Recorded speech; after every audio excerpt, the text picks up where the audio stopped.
versículos. Eu procurarei fazer um resumo do assunto e, se der, a gente chega até o final.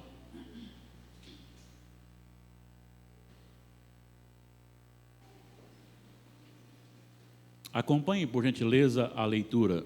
Os falsos mestres, seu caráter, obras e justo castigo.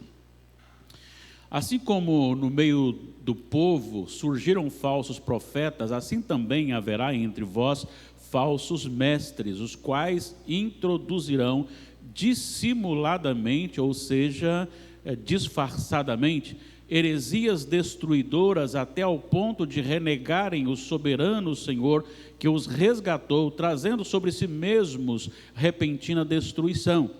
E muitos seguirão as suas práticas libertinas e, por causa deles, será infamado o caminho da verdade.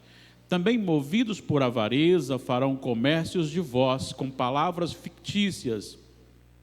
Para eles, o juízo lavrado a longo tempo não tarda, e a sua destruição não dorme.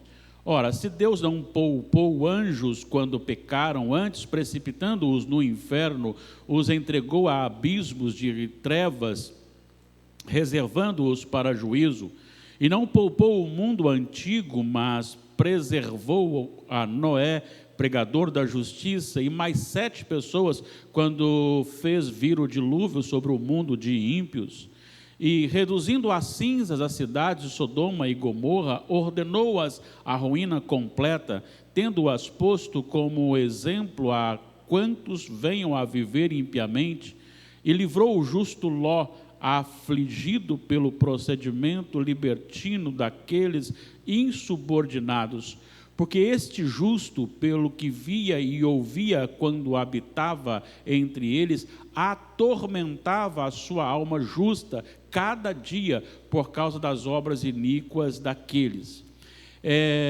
Porque o Senhor sabe livrar da provação os piedosos e reservar sob castigo os injustos para o dia de juízo, especialmente aqueles que, seguindo a carne, andam em imundas paixões e menosprezam qualquer governo, atrevidos, arrogantes, não temem difamar autoridades superiores, ao passo que anjos, embora maiores em força e poder, não proferem contra elas juízo infamante na presença do Senhor.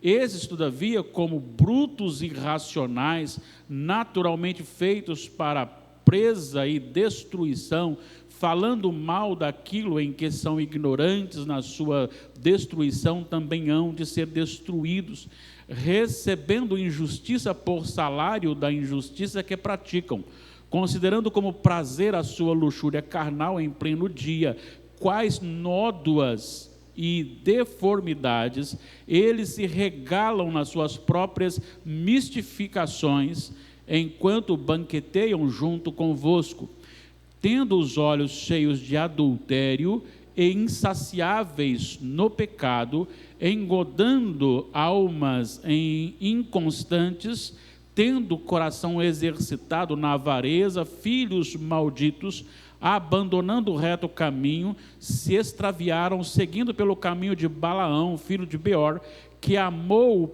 o prêmio da injustiça, recebeu, porém, castigo da sua transgressão, a saber, um mudo animal de carga, falando com voz humana, refreou a insensatez do profeta.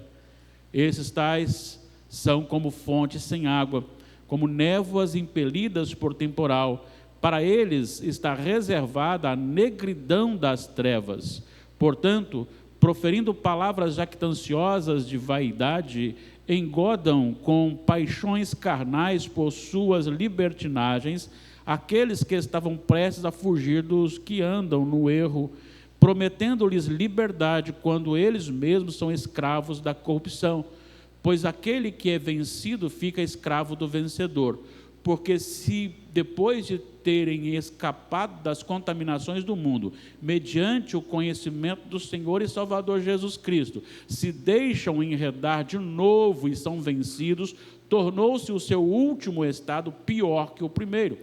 pois melhor lhes fora nunca tivessem conhecido o caminho da justiça, do que após conhecê-lo, volverem para trás, apartando-se do santo mandamento que lhes fora dado. Com eles aconteceu o que diz certo adágio verdadeiro: o cão voltou ao seu próprio vômito, e a porca lavada voltou a revolver-se na lama. Que o Senhor nos abençoe e nos edifique neste breve estudo. Cuidado com os falsos mestres. Cuidado com os falsos mestres. Nós vimos na última quarta-feira o apóstolo Pedro defendendo a sua profecia, em que se tratava a respeito da obra de Deus na salvação e da necessidade de crescimento do fiel, do crente ao Senhor, e também das evidências para o retorno de Jesus, ele apontando isso com respeito a, primeiro, a testemunha ocular. Ele está dizendo: eu não inventei, nós vimos, não foi só eu, nós vimos, somos testemunhas oculares. E depois ele fala que as próprias Escrituras confirmam, tanto no sentido de haver falado antes, agora os acontecimentos, as Escrituras confirmam a veracidade da sua profecia. E agora ele faz aqui ele chama a atenção dos leitores, e hoje também nós somos chamados a atenção a respeito dos falsos mestres. Ele dedica todo o capítulo 2, esses 22 versículos, nessa divisão, para tratar justamente essa questão dos falsos mestres. E ele fala também do perigo que incorrem aqueles que dão ouvidos aos falsos mestres. E nós vamos aqui então trabalhar alguns ensinamentos aqui sobre os falsos mestres, e se Deus nos permitir, em 30 minutos, passando um pouquinho mesmo, a gente chega no final do capítulo 2. E a primeira coisa que vamos ver aqui é que Pedro deixa claro que os falsos mestres surgem sempre no meio do povo de Deus. Olhem só os versículos 1 a 3. Os versículos 1 a 3, ele fala que quando ele está escrevendo, falando isso ao povo, ele vai dizer o seguinte: como no meio do povo surgiram falsos profetas, assim também haverá entre vós falsos mestres. É interessante a gente observar isso, porque não é uma questão de um tempo determinado, mas sempre acontecerá na vida da igreja pessoas que são falsos mestres. E a qualidade desses falsos mestres é que eles entram buscando enganar, e aí vai dizer: os quais introduzirão disfarçadamente.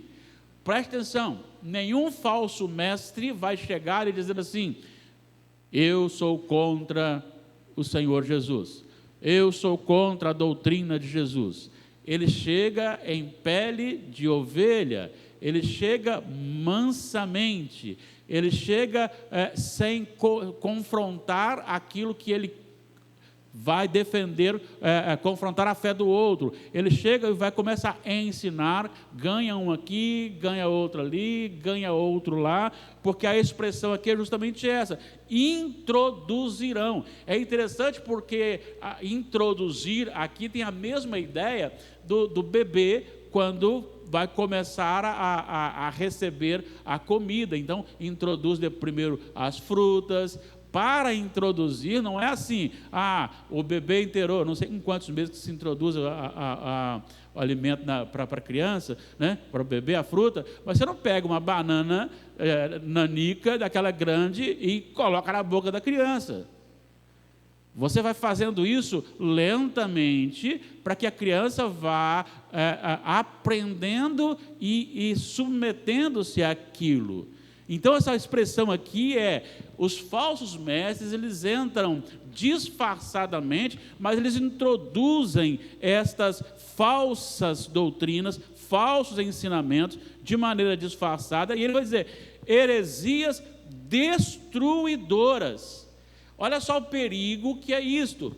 entra-se com alguma coisa que você não consegue identificar, e aquilo vai devagar ganhando corpo, ganhando corpo, ganhando corpo, até você chegar num ponto que vê que isto é uma heresia destruidora. Ele chega a falar o seguinte: o objetivo é fazer com que este povo chegue ao ponto de renegar o soberano Senhor que os resgatou.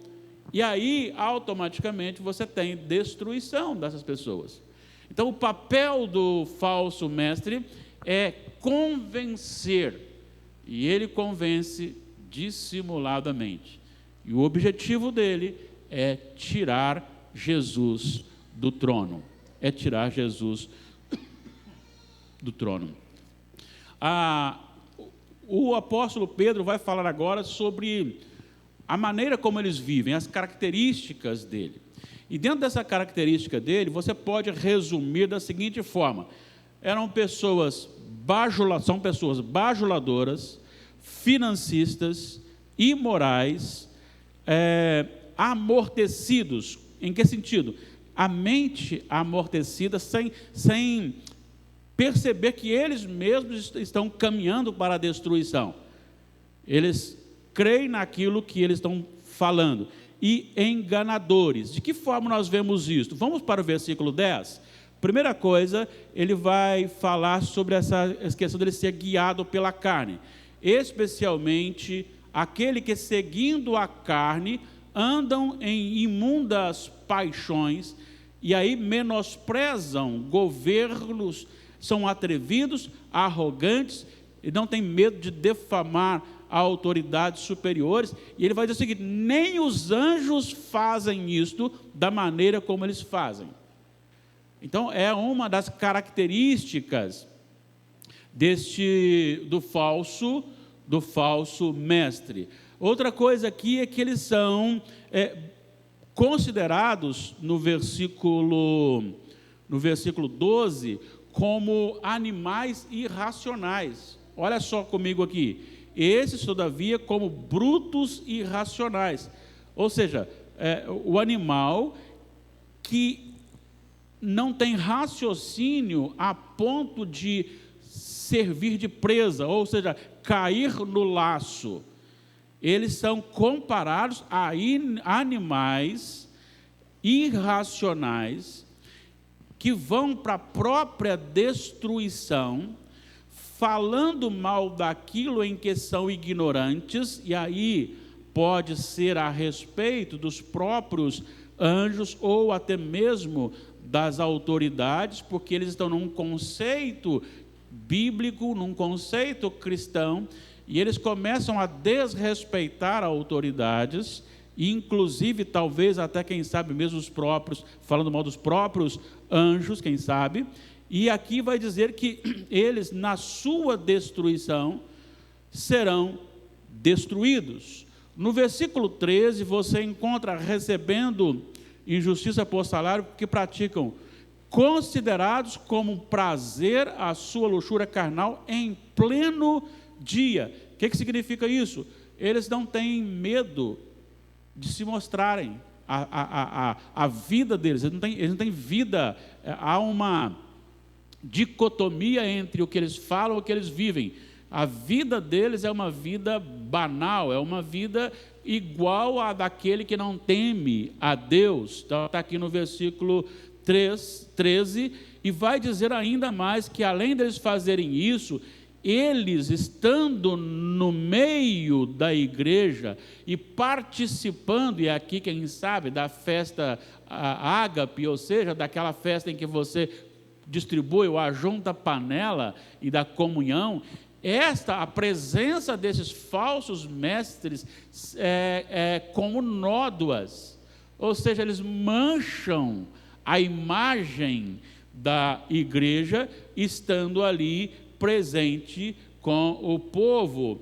E aí vai dizer mais aqui: tendo os olhos cheios de adultério, aquela pessoa que não pode ver o sexo oposto, são insaciáveis no pecado, e que, enganando almas inconstantes, têm avareza, são filhos malditos. Vai dizer mais no 15, abandonando o reto caminho, se extraviaram, seguindo pelo caminho de Balaão. E aí vai falar qual o sentido: amou o prêmio da justiça. Depois, no versículo 17, esses tais são como fontes sem água, como névoas impelidas por temporal, para eles está reservada a negridão das trevas. Olha o versículo 18: porquanto, preferindo palavras jactanciosas de vaidade, eles se exaltando, eles enganam com paixões carnais, por suas libertinagens, aqueles que estavam prestes a fugir dos que andam no erro. E tem mais, eles fazem isso prometendo liberdade. Aí você olha e às vezes você não presta atenção na vida da pessoa, porque a Bíblia lhe dá alguns ensinamentos sobre a questão daquele que está profetizando, que está pregando. Primeiro, você tem que saber se ele tem vida com Deus, se ele busca ter vida com Deus. Segundo, você precisa saber se ele está pregando é verdade, se cumpre. Terceiro, você precisa saber se ele não está conduzindo o povo para um caminho desviado.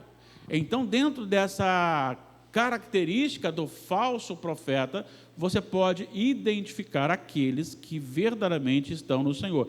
Claro, aqueles que erram, nós erramos, nós somos falhos, mas não é deliberadamente viver nesta prática.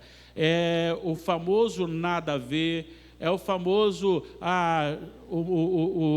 o mundo, nós temos que ser amigo do mundo, né? Já ouvi pessoas dizendo assim, o crente tem que ser amigo dos ímpios. Não, ele tem que ser amigo para os ímpios, mas não pode ter a intimidade. Nós não temos a mesma cabeça, nós não temos a mesma mente, e aí o ato de vida dele é um ato que vai contrário a tudo aquilo que Deus ordenou e como Deus ordenou. Esses são falsos. Então você conhece a árvore, a fidelidade de um profeta, de um mestre, pelo fruto que aquela árvore ou aquele mestre produz.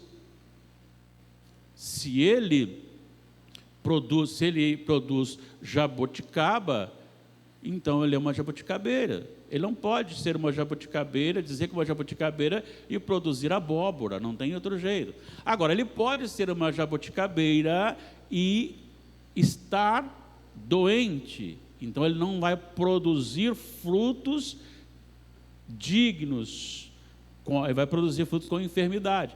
Então ele precisa ser tratado, a árvore tem que ser tratada, mas você pode identificar o mestre pela sua vida. É isso que ele está dizendo aqui. O que ele é e o que ele ensina, o que ele crê, o que ele confessa. É dentro desse aspecto que você conhece um falso mestre. E a parte final que eu quero tratar é sobre o juízo sobre eles. Vejam bem, vamos voltar aqui. Se você olhar aqui o primeiro ponto, que é o terceiro versículo, você encontra o seguinte: também movidos por avareza, farão comércio de vós com palavras fictícias, para eles o juízo lavrado a longo tempo não tarda, e a sua destruição não dorme. É muito interessante a gente parar e pensar, porque a gente esquece que haverá um dia final. A gente esquece, mesmo estando aqui na casa do Senhor, parece que muitas vezes nós vivemos como se isso não fosse acabar. Ou muitas vezes pensamos que morreu, acabou. Não, nem morreu, acabou, e nem isso vai ser eternamente. Nós teremos sim a nossa morte, depois teremos o julgamento final, e há um juízo que está determinado para o falso mestre.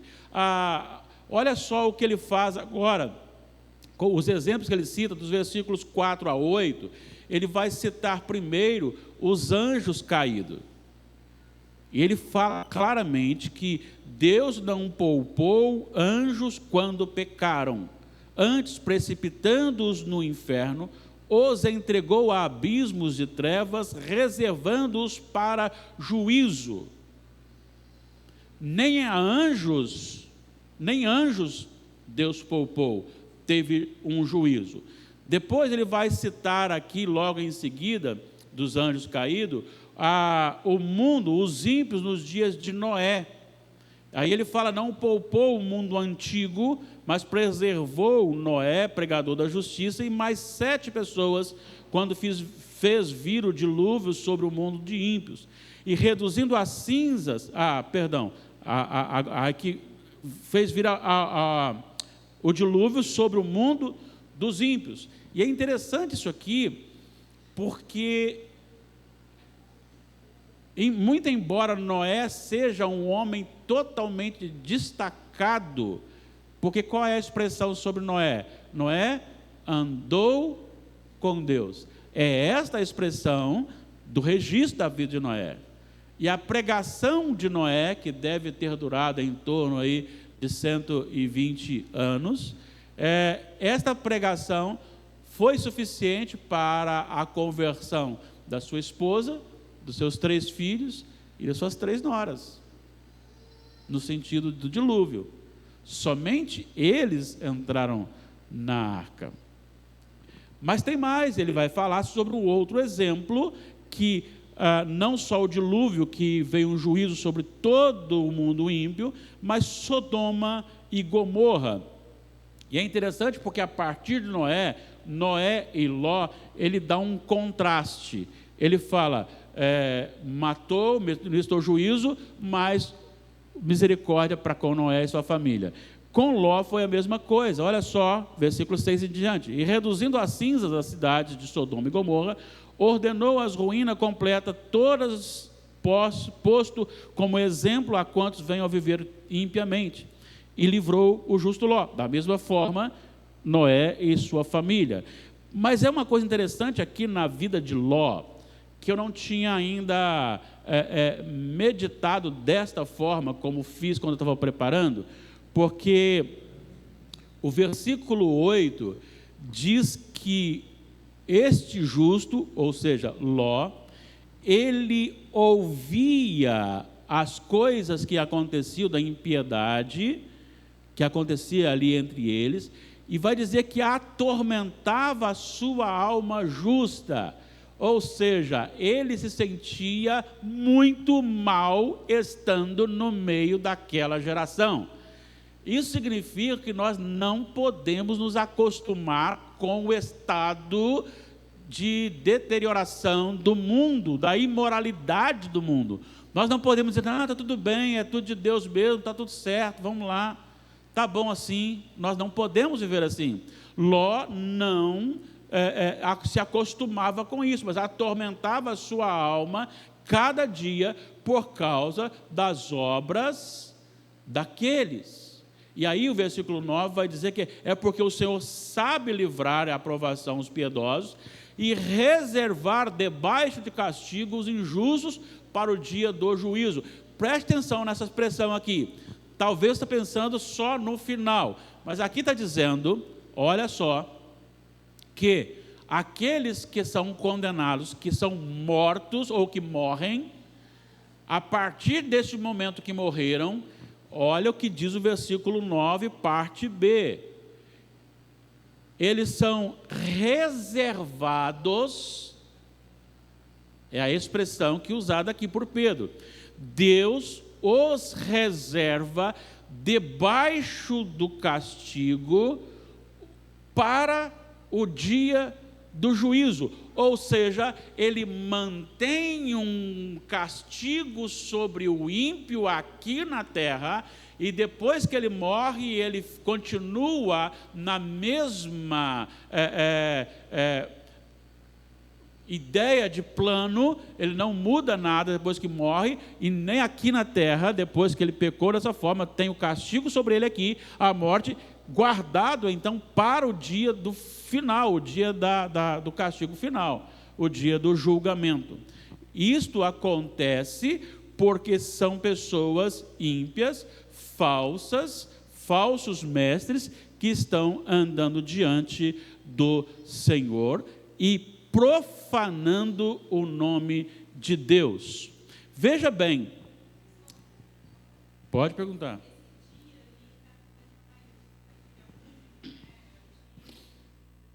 Esse é o dia do juízo.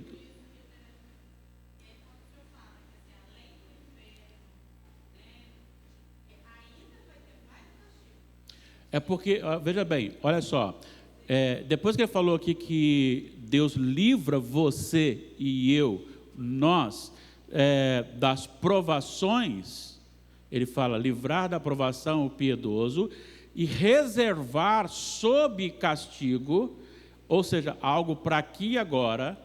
Então Deus administra um castigo. Agora, que castigo é este?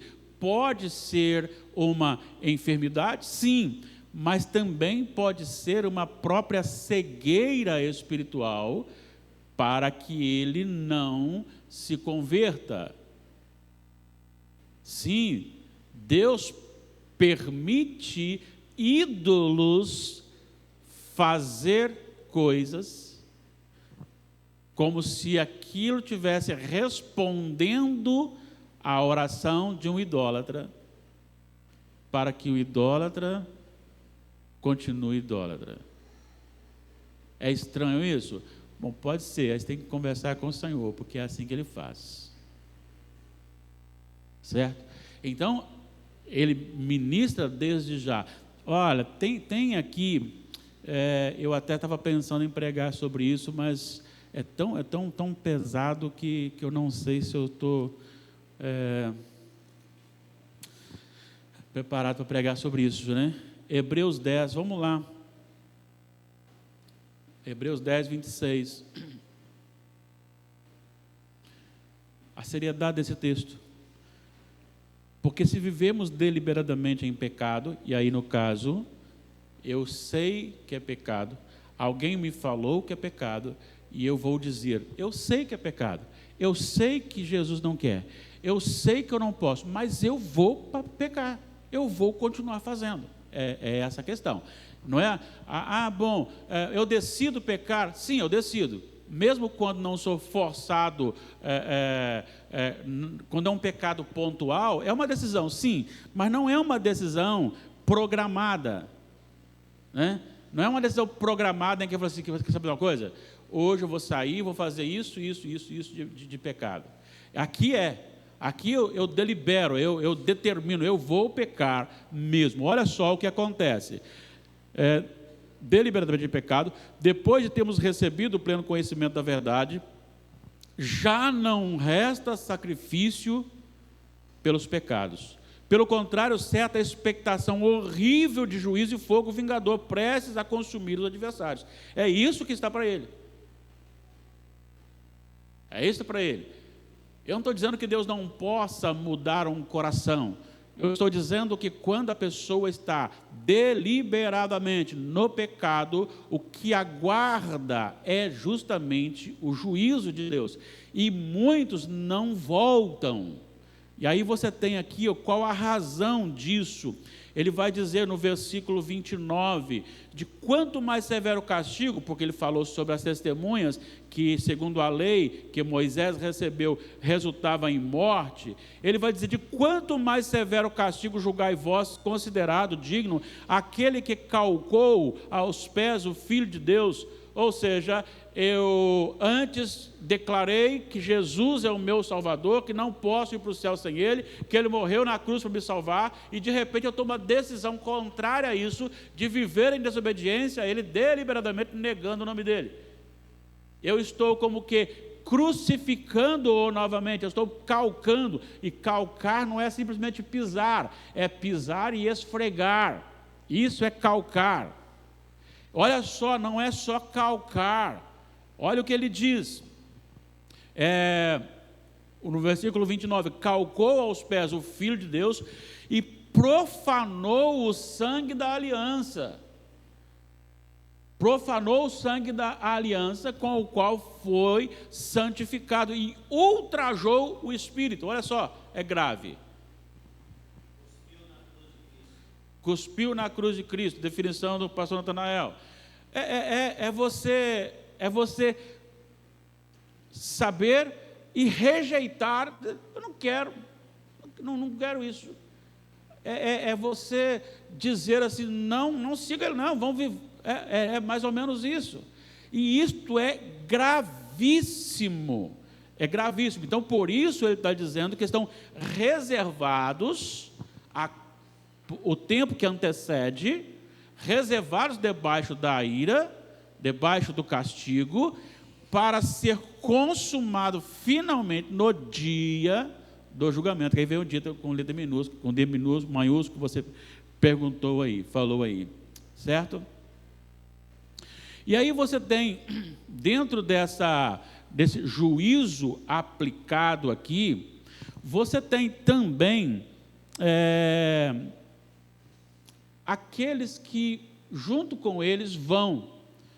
Mas olha só os versículos 20 em diante, a gravidade desse juízo. Portanto, se depois de terem escapado das contaminações do mundo, mediante o conhecimento do Senhor e Salvador Jesus Cristo, se deixam enredar de novo e são vencidos, tornou-se o seu estado, seu último estado, pior do que o primeiro. O que ele está dizendo? Antes ele não conhece Jesus, então ele está num estado deplorável. Ele conhece a Jesus e depois ele volta a pecar deliberadamente. Então, esse estado do depois é pior do que o antes dele conhecer, porque agora ele peca conscientemente. Lembro-me de alguém que estava lá em Minas evangelizando, e quando ele começou a evangelizar, a pessoa disse, por favor, para de falar, porque eu não quero ter peso de consciência, eu quero pecar à vontade, sem ter peso de consciência. Eu não quero saber o que é pecado, o que não é pecado, eu vou pecar, eu quero pecar. Aquela pessoa que vai para a igreja, que lê a Bíblia, aí você fala assim, mas então perde a salvação? Não perde. E aí? Na verdade, ele nunca teve. Deixa eu contar aquela historinha que eu gosto de contar. Quem aqui já mexeu lá na roça vai saber o que eu estou falando. Quando está o tempo nublado, os bois, mais frio, os bois se unem e ficam juntos ali, porque um transmite calor para o outro, e aí eles estão se aquecendo. Se descer um jumento e ficar no meio deles, o jumento experimenta do calor? Sim. Mas ele se transforma em boi, ele continua sendo jumento. Tem muitos jumentos no meio de ovelhas, que entram no meio, que experimentam daquilo que Deus dá, da alegria que Deus dá ao povo, dos momentos de louvor, de adoração, quando está cantando e exaltando ao Senhor, a igreja cantando. Tem domingo que essa igreja canta tão bonito, que eu viro um pouquinho assim o ouvido para ouvir a igreja cantar, como é gostoso. Quando tem mais gente orando aqui na sexta-feira, vem orar conosco. Na sexta-feira então, tem mais gente, mais duplas orando, aí você para um pouquinho, você está ouvindo todo mundo orando ao Senhor, isso é gostoso. Então, quem está no meio, mesmo sem ser, ele experimenta disto. Experimenta coisas assim maravilhosas, mas no fim, seu DNA é de jumento, então ele não vai ser boi mesmo.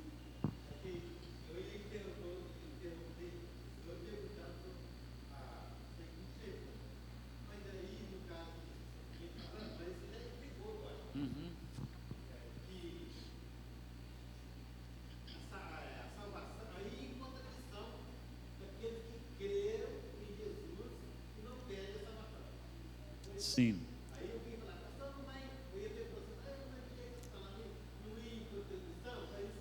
Sim.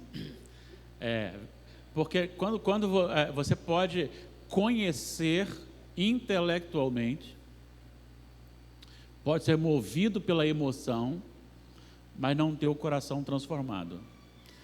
Eu posso tocar a emoção, mas eu não posso tocar o coração.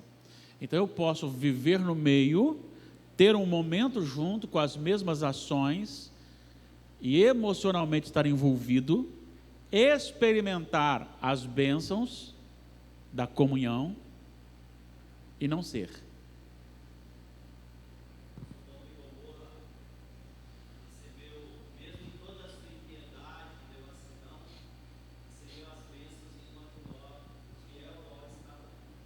Sim.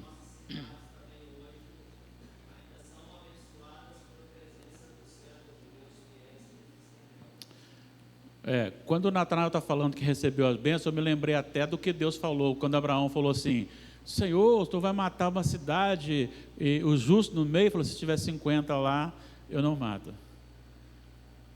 Aí se tiver 40 eu não mato. Se tiver 10 eu não mato. Ou seja, por causa o mundo está ainda aqui por causa da igreja do Senhor, né? Então o mundo é abençoado por causa da igreja do Senhor. Então assim, a pessoa pode experimentar as bênçãos do Senhor e não ser do Senhor. E aí ele vai dizer seriamente aqui, pois melhor lhes fora nunca tivessem conhecido o caminho da justiça, do que após conhecê-lo volverem para trás, apartando-se do santo mandamento que lhes fora dado. E aí vem então aquele adágio que as pessoas acham horroroso, mas é isso que a Bíblia está dizendo. É comparado àquele que vem, que participa e vai embora para o mundo, é como um cão que depois de vomitar, torna a comer o vômito. Você pega uma porca, dá um banho nela, aqui em Vitória, aqui nos bairros chiques, tem uma mulher que anda com um porquinho para baixo e para cima. Pode pôr perfume nele, mas se soltar o porquinho, para onde vai? Ele vai para a lama. Ele diz, é comparado a isso. E ele encerra, como aconteceu que de certo adágio verdadeiro, o cão voltou ao seu vômito, seu próprio vômito, e a porca lavada voltou a envolver-se no lamaçal. Então, diante disto, eu quero apresentar aqui apenas algumas aplicações. Tem alguma dúvida do texto? Se tiver, a gente fala só o texto, depois outro dia a gente volta nas aplicações. Não havendo dúvida, vamos aqui. Primeira coisa, a gente precisa entender que nós somos instruídos que no meio da igreja houve, há e haverá falsos mestres. Eles aparecerão e no meio do povo de Deus. Sabe, a gente não precisa assustar com isso. Às vezes a gente fica assustado, a gente fica amedrontado, o que está acontecendo? Não, mas a Bíblia já disse que vai acontecer. Surgirão falsos mestres. E a segunda é justamente essa: é imprescindível conhecer as doutrinas bíblicas. É necessário que você conheça as doutrinas bíblicas para que você possa identificar o falso. Se você não conhece a doutrina bíblica, você então não conseguirá identificar aquilo que é falso. Terceiro, há uma dicotomia entre esses que assim fazem. Ao mesmo tempo que eles falam de Jesus, mas eles tratam Jesus como aquele Jesus super amoroso, numa visão humana, que não vai cobrar nada, que não vai exigir nada. Normalmente, são pessoas que pregam apenas o famoso amor, que não é amor, o falso amor. Não, tem problema não, Jesus te ama. Sim, Jesus te ama. Venha como você está, amém, venha como você está. Agora, não permaneça como você está. Porque quando nós olhamos para Jesus, as pessoas pensam, alguns pregam Jesus, é como se Jesus fosse para o bar tomar cerveja com os cervejeiros, como se fosse para a casa de prostituição, não se prostituir, mas estar lá para conversar com as prostitutas e os prostitutos. É como se ele fosse ele não tomava parte disso, não. Eu como um pecador, Jesus, vai lá em casa almoçar comigo, aí ele ia almoçar comigo, é diferente. Jesus, vamos fazer uma grande bebedeira lá, vai lá. Não é assim não. Tanto é que tem duas coisas que eu trato aqui importantes. Vejam, primeiro, com o jovem rico. Vai, vende tudo que tens, dá aos pobres depois vem e segue-me. O jovem saiu triste, não quis voltar, e Jesus não parou para ele falar assim: vem cá, você tem toda a força, está certo que você tem a influências, é jovem ainda, tá bom, vamos fazer o seguinte, vamos tirar o dízimo para você, você fica com 10% e vende só 90%. Não, Jesus não negociou com ele: ou você vende tudo, ou não me segue. E o jovem disse: não te seguirei. E Jesus disse o que para ele? Tchau. O outro texto que é muito sério também e que me confronta constantemente é quando Jesus, e Lucas registra com essas palavras, Mateus não, mas Lucas sim, sobre a casa construída na rocha ou na areia. Ele começa em Lucas dizendo o seguinte: por que me chamais Senhor, Senhor, e não me obedecem? Então ele exige obediência. Depois João registra ele falando que aquele que me ama guarda os meus mandamentos. Não pode haver uma dicotomia. Eu não posso falar para vocês que eu amo Jesus, que Jesus me ama, e viver uma vida contrária àquilo que Ele me ordena viver. Eles buscam enganar e se manifestam progressivamente, até convencer os fracos contra a palavra de Deus. Eles vão colocando dúvidas. Há poucos dias eu vi lá um enunciado assim: fulano de tal, até que finalmente alguém encontrou uma contradição na Bíblia. Nem parei para ver, porque eu sei que não tem. Ele pode criar dele, mas não tem. Então eles vão tentando, coloca dúvida: o que foi mesmo que Deus disse? Você não pode comer de nenhum dos frutos? Não, poder pode, mas desse aqui que não pode. Não pode nem tocar nele, não. Aí vai introduzindo, tem que ter cuidado. Estes serão condenados juntamente com aqueles que dão ouvidos a eles, porque não se assustem, porque é verdade também que muitos seguirão esses falsos. O texto disse isso. Não só eles surgirão, mas como pessoas seguirão. Nós temos hoje aqui um grupo aí de famosos que tem seguidores. Tem aqueles que falam que o amor mais lindo de Deus é ver minha neta no relacionamento homoafetivo. Ela revela o amor de Deus. O outro diz assim: olha, precisamos reescrever a Bíblia, porque por causa de alguns versículos, alguns não podem estar no reino de Deus. Então precisamos reescrever isto, reinterpretar isto. Esse mesmo diz o seguinte: Jesus, ele estava querendo manter a relação, vou falar conjugal, com a mulher samaritana. E tem seguidores, tem defensores. Então não se assuste. Pedro já havia falado isso há muito tempo. Conhecer o verdadeiro evangelho é o antídoto para combater os falsos mestres.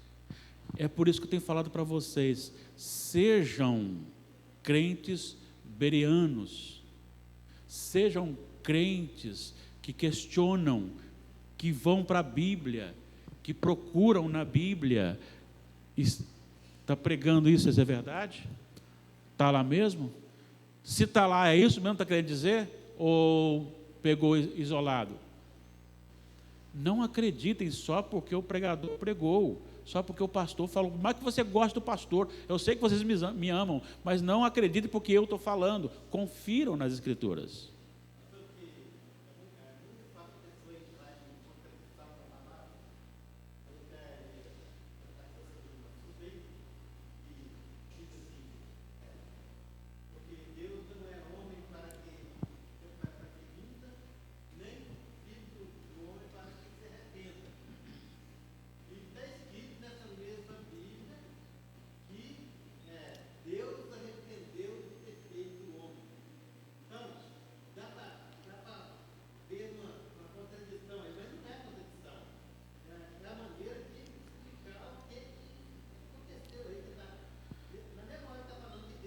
Sim.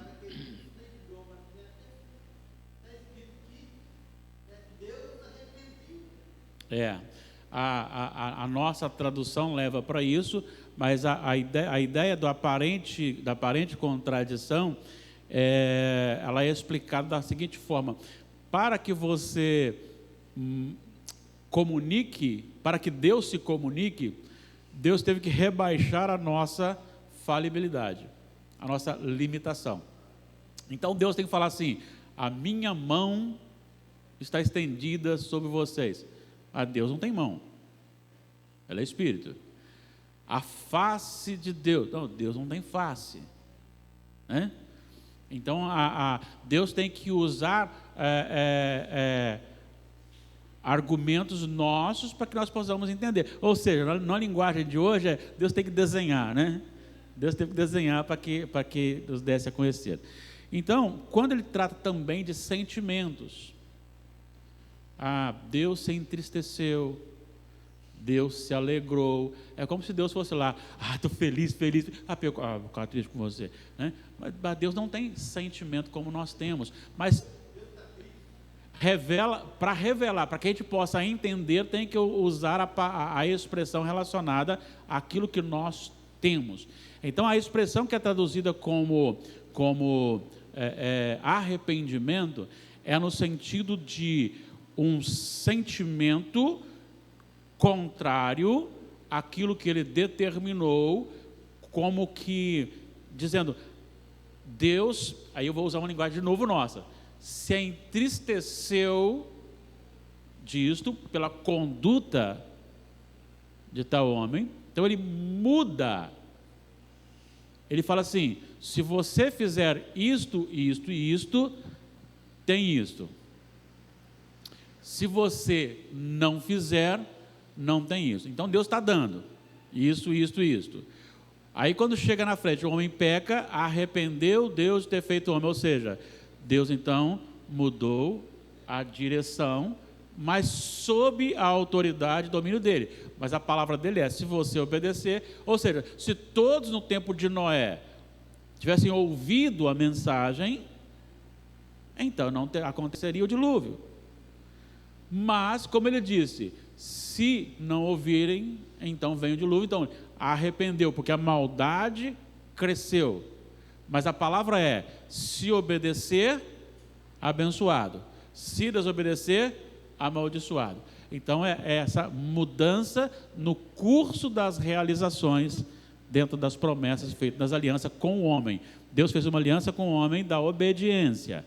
A mensagem ou a aliança feita com Adão é: obedece, vida; desobedece, morte.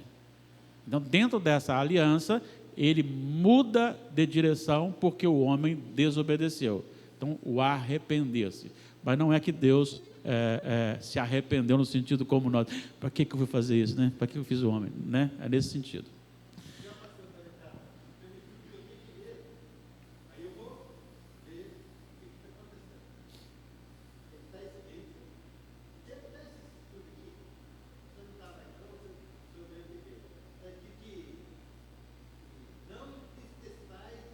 Isso.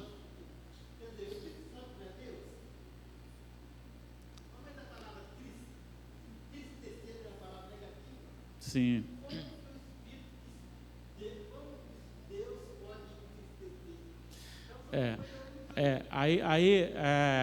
Quando você usa a mão de Deus, por exemplo, atribuir a Deus corpo humano é antropoformismo ou antropofobia. Sentimento é antropopatia. É o termo que se usa para dar sentimentos a Deus, porque Deus tem que revelar dessa forma para nós. Porque se ele não revela dessa forma para nós, ele não entende, né? Então é nesse sentido, tá bom? Muito bem, queridos irmãos. Agora, mais 2 estudos, se Deus quiser, a gente fecha a epístola de Pedro, porque o capítulo 3 tem que ser em 2 vezes.